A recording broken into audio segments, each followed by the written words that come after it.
What and when did you decide to think, oh yeah, I should actually be a model?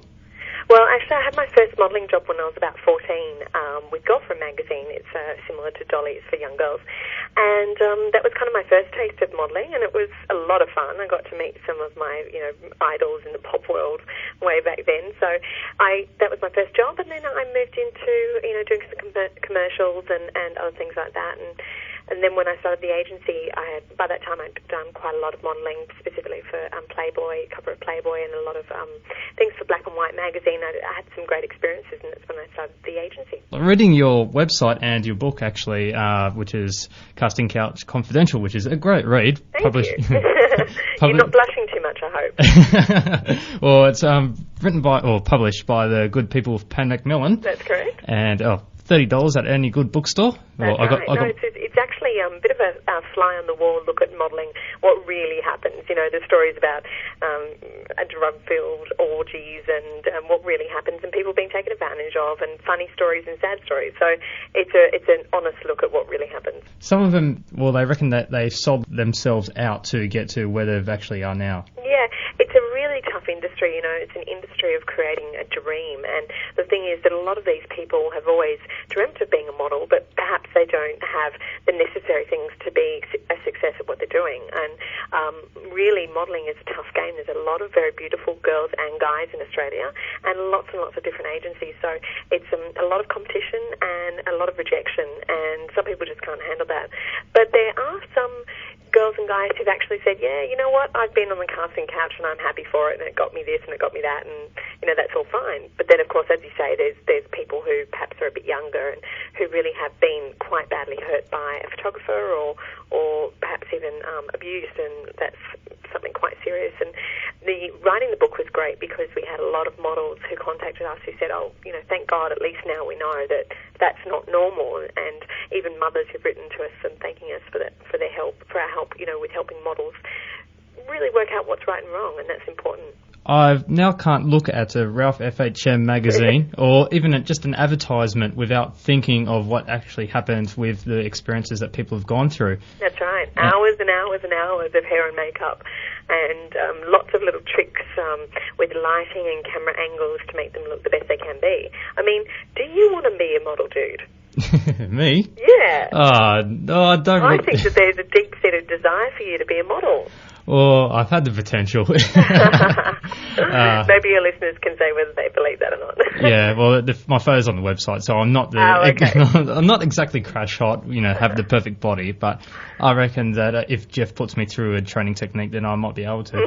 Especially for photographic, almost anybody can be made to look like a top model with, photo retouching and everything that they can do now. So, a lot of the people, they satisfy that desire to be a model now by just going along and doing one of those, photography workshops where they make you look beautiful with the Vaseline lens and things like that, and that can be great. At least you've got good pictures to show your children, You've appeared on TV, currently with the sex appeal ads. Yes.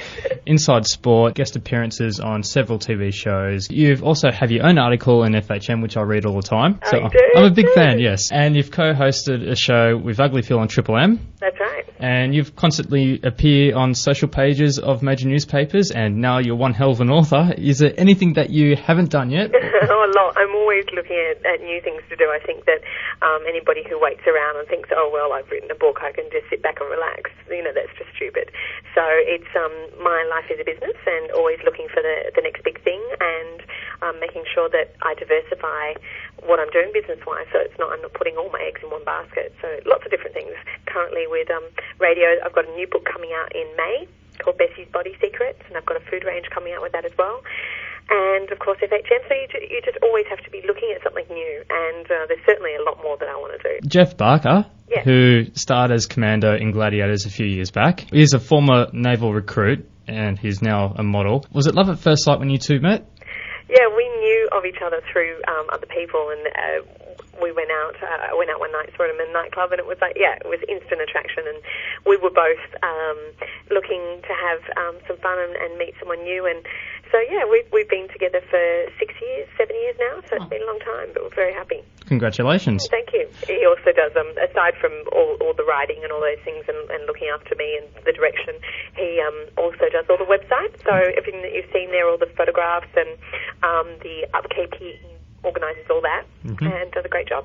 There you go. Well, her website is www.bessiebardot.com. That's right. And the Casting Couch Confidential website is jeffandbess.com. That's right, yeah. What advice would you give someone who's trying to follow in your footsteps? What advice would you give them if they're trying to get into the industry?